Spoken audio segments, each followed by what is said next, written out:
Os Lusíadas, de Luís de Camões, lido por Sónia Pedro. Estância 72. Era no tempo alegre, quando entrava no roubador da Europa a luz febeia, quando um e o outro corno lhe aquentava e flora derramava o de Amalteia. A memória do dia renovava o pressuroso sol que o céu rodeia, em que aquele a quem tudo está sujeito o selo pôs a quanto tinha feito. Estância 73. Quando chegava a frota àquela parte onde o reino melinde já se via, de toldos adornada e leda de arte que bem mostra estimar o santo dia. Treme a bandeira, voa o estandarte, a cor purpúrea ao longe aprecia, soam os atambores e pandeiros, e assim entravam ledos e guerreiros. Estância 74. Enche-se toda a praia melindana da gente que vem ver a leda armada, gente mais verdadeira e mais humana que toda a doutra terra atrás deixada. Surge adiante a frota lusitana, pega no fundo a âncora pesada. Mandam fora um dos mouros que tomaram, por quem sua vinda ao rei manifestaram. Estância 75. O rei, que já sabia da nobreza que tanto os portugueses engrandece, tomarem o seu porto tanto preza quanto a gente fortíssima merece.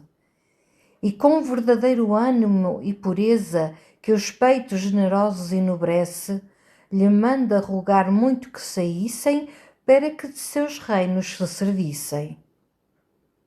Estância 76. São oferecimentos verdadeiros e palavras sinceras, não dobradas, as que o rei manda aos nobres cavaleiros que tanto mar e terras têm passadas. Manda-lhe mais lanígeros carneiros e galinhas domésticas cevadas com as frutas que então na terra havia, e a vontade à dádiva excedia. Estância 77. Recebe o capitão alegremente o mensageiro, ledo e seu recado, e logo manda ao rei outro presente que de longe trazia aparelhado. Escarlata purpúrea, cor ardente, o ramoso coral fino e pesado que debaixo das águas mole cresce e como é fora delas se endurece. Estância 78. Manda mais um, na prática elegante, que com o rei nobre as pazes concertasse, e que de não sair naquele instante de suas naus em terra o desculpasse. Partindo assim o embaixador prestante, como na terra ao rei se apresentasse, com o estilo que Palas lhe ensinava, estas palavras tais falando orava. Estância 79. Sublime rei, a quem do Olimpo puro foi da suma justa concedido refariar o soberbo povo duro, não menos dele amado que temido. Como porto muito forte e muito seguro de todo o Oriente conhecido, te vimos a buscar, para que achemos em ti o remédio certo que queremos. Estância 80. Não somos roubadores que, passando pelas fracas cidades descuidadas, a ferro e a fogo as gentes vão matando, por roubar-lhe as fazendas cobiçadas. Mas da soberba Europa navegando, imos buscando as terras apartadas da Índia, grande e rica, por mandado de um rei que temos alto e sublimado. Estância 81. Que geração tão dura há aí de gente que bárbaro costume e usança feia que não vedem os portos tão somente, mas indo ao hospício da deserta areia. Que má tensão, que peito em nós sente, que de tão pouca gente se receia, que com laços armados tão fingidos nos ordenassem ver-nos destruídos. Estância 82. Mas em tu, em quem muito certo confiamos achar-se mais verdade, o Rei benino e aquela certa ajuda em ti esperamos, que teve o perdido Ítaco em Alcino, a teu porto seguro navegamos, conduzidos do intérprete divino, pois a ti nos mandas, está bem claro, que és de peito sincero, humano e raro. Estância 83. E não cuidas, o rei, que não saísse o nosso capitão esclarecido, a ver ou a servir-te, porque visse ou suspeitasse em ti o peito fingido, mas saberás que o fez porque cumprisse o regimento em tudo obedecido de seu rei, que lhe manda que não saia, deixando frota em nenhum porto ou praia. Estância 84. E porque é de vassalos o exercício que os membros têm, regidos da cabeça, não quererás, pois, que tens de rei o ofício, que ninguém a seu rei desobedeça. Mas as mercês e o grande benefício que ora acha em ti, promete que conheça em tudo aquilo que ele e os seus puderem, enquanto os rios esperam o mar correrem. Estância 85. Assim dizia, e todos juntamente, uns com outros em prática falando, louvavam muito o estômago da gente que tantos céus e mares vai passando. E o rei ilustre, o peito obediente dos portugueses, na alma imaginando, tinha por valor grande e muito sabido o do rei que é tão longe obedecido. Estância 86. E, com risonha vista e ledo aspecto, responde ao embaixador que tanto estima: toda a suspeita má tirai do peito, nenhum frio temor em vós se imprima, que vosso preço e obras são de jeito para vos ter o mundo em muita estima. Em quem vos fez molesto tratamento, não pode ser subido pensamento. Estância 87. De não sair em terra toda a gente, por observar a usada preeminência, ainda que me pese estranhamente, em muito tenho a muita obediência. Mas, se lhe o regimento não consente, nem eu consentirei que a excelência de peitos tão leais em si desfaça, só porque meu desejo satisfaça. Estância 88. Porém, como a luz crástina chegada ao mundo for, em minhas almadias, eu irei visitar a forte armada que ver tanto desejo há tantos dias. E se vier do mar desbaratada do furioso vento e longas vias, aqui terá de limpos pensamentos piloto, munições e mantimentos. Estância 89. Isto disse, e nas águas se escondia o filho de Latona, e o mensageiro, com a embaixada, alegre se partia para a frota no seu batel ligeiro. Enchem-se os peitos todos de alegria por terem o remédio verdadeiro para acharem a terra que buscavam, e assim ledos a noite festejavam. Estância 90. Não faltam ali os raios de artifício, os trêmulos cometas imitando, fazem os bombardeiros seu ofício, o céu, a terra e as ondas atroando. Mostra-se dos ciclopes o exercício nas bombas que de fogo estão queimando. Outros, com vozes que o céu feriam, instrumentos altíssonos tangiam. Estância 91. Respondem-lhe da terra juntamente, com raio volteando com os unido, anda em giros no ar a rodar dente, estoura pó sulfúreo escondido. A grita se levanta ao céu da gente, o mar se via em fogos acendido e não menos a terra, e assim festeja um ao outro, à maneira de peleja. Estância 92. Mas já o céu inquieto, revolvendo, a gente incitava-se a trabalho.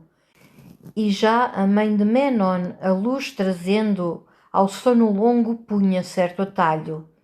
Iam-se as sombras lentas desfazendo sobre as flores da terra em frio orvalho, quando o rei melindano se embarcava a ver a frota que no mar estava.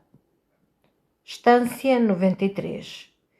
Viam-se em derredor ferver as praias da gente que a ver só concorre leda.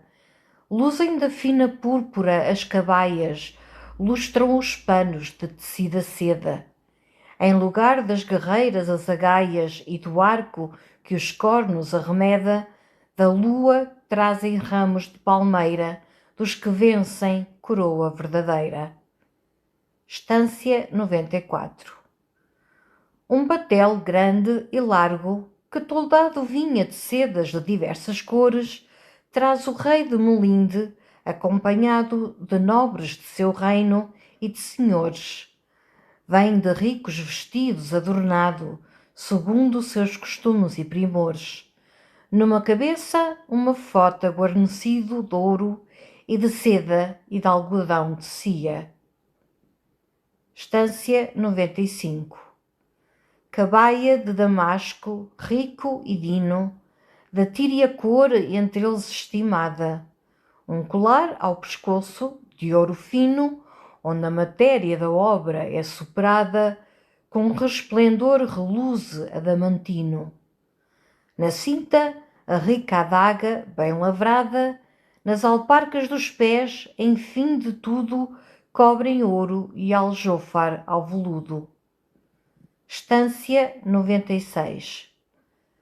Com um redondo emparo alto de seda, numa alta e dourada hástia encherido, um ministro a solar quentura veda que não ofenda e queime o rei subido. Música traz na proa, estranha e leda, de áspero som, o ríçono ao ouvido, de trombetas arcadas em redondo, que sem concerto fazem rude estrondo. Estância 97. Não menos guarnecido, o lusitano, nos seus batéis, da frota se partia a receber no mar o melindano, com lustrosa e honrada companhia. Vestido, o gama vem ao modo hispano, mas francesa era a roupa que vestia. De cetim da Adriática Veneza, carmesi, cor que a gente tanto preza. Estância 98. De botões de ouro as mangas vêm tomadas, onde o sol, reluzindo a vista cega. As calças soldadescas, recamadas do metal que fortuna a tantos nega. E com pontas do mesmo, delicadas, os golpes do gibão, a junta e a chega, ao itálico modo a áurea espada, pruma na gorra um pouco delicada. Estância 99. Nos de sua companhia se mostrava da tinta que dá ao múrice a excelente vária cor que os olhos alegrava e a maneira do trajo diferente. Tal o formoso esmalte se notava dos vestidos, olhados juntamente, qual aparece o arco rutilante da bela ninfa, filha de Talmante. Estância 100. Sonorosas trombetas incitavam os ânimos alegres ressoando. Dos mouros os bateis um mar coalhavam, os toldos pelas águas arrojando. As bombardas horríssonas bramavam, com as nuvens do fumo o sol tomando. Amiudam-se os brados acendidos, tapam com as mãos os mouros os ouvidos. Estância 101. Já no batel entrou do capitão o rei, que nos seus braços o levava. Ele, com a cortesia que a razão, por ser rei, requeria, lhe falava. Com as mostras de espanto e admiração, o mouro o gesto e o modo lhe notava, como quem em grande estima tinha gente de tão longe à Índia vinha. Estância 102.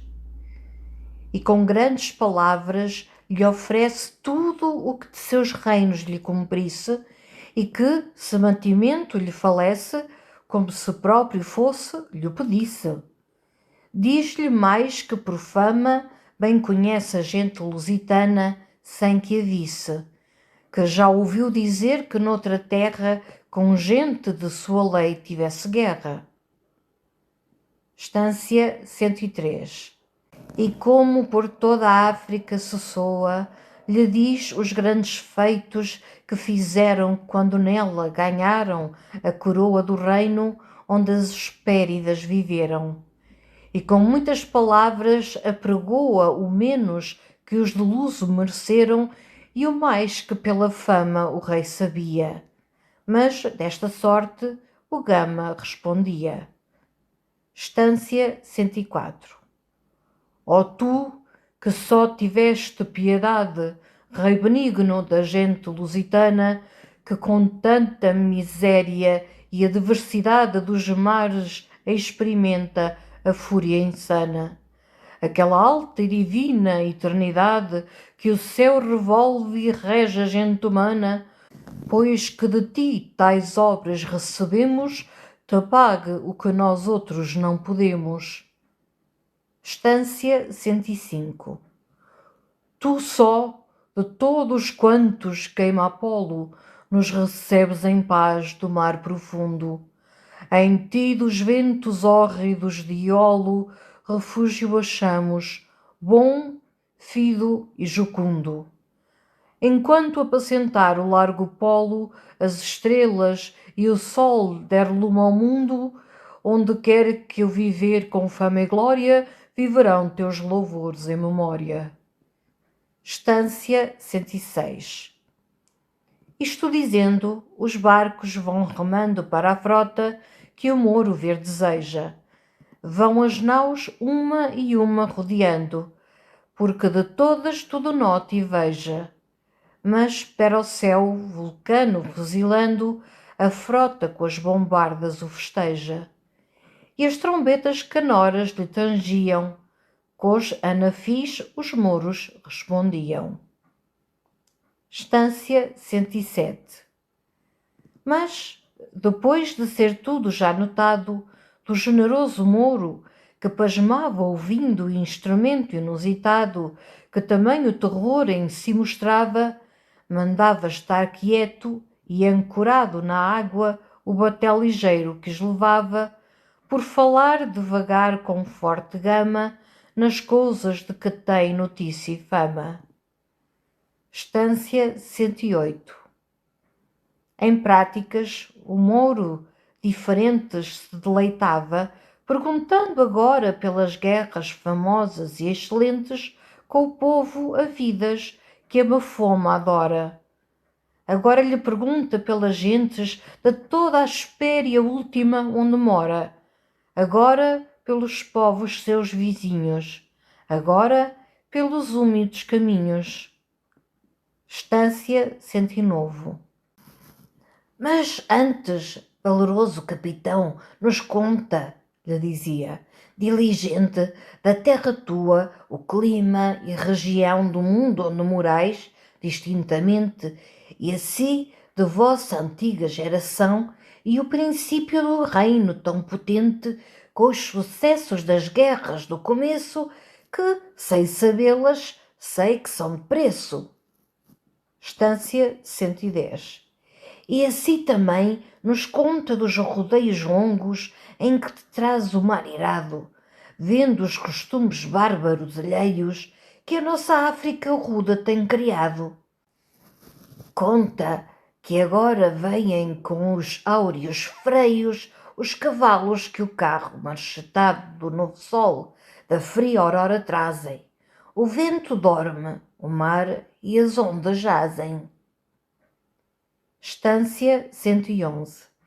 E não menos que o tempo se parece o desejo de ouvir-te que contares, que quem há que por fama não conhece as obras portuguesas singulares. Não tanto desviado resplandece de nós o claro sol, para julgares que os melindanos têm tão rudo peito que não estimem muito um grande feito. Estância 112. Cometeram soberbos os gigantes, com guerra vã o Olimpo claro e puro, tentou Perito e Teseu, de ignorantes, o reino do pelotão horrendo e escuro. Se houvesse feitos no mundo tão possantes, não menos é trabalho ilustre e duro que foi cometer inferno e céu, que outrem cometa a fúria de Nereu. Estância 113. Queimou o sagrado templo de Diana, do sútil tesifónio fabricado, Heróstrato, por ser da gente humana conhecido no mundo e nomeado. Se também com tais obras nos engana o desejo de um nome avantajado, mais razão há que queira eterna glória quem faz obras tão dignas de memória.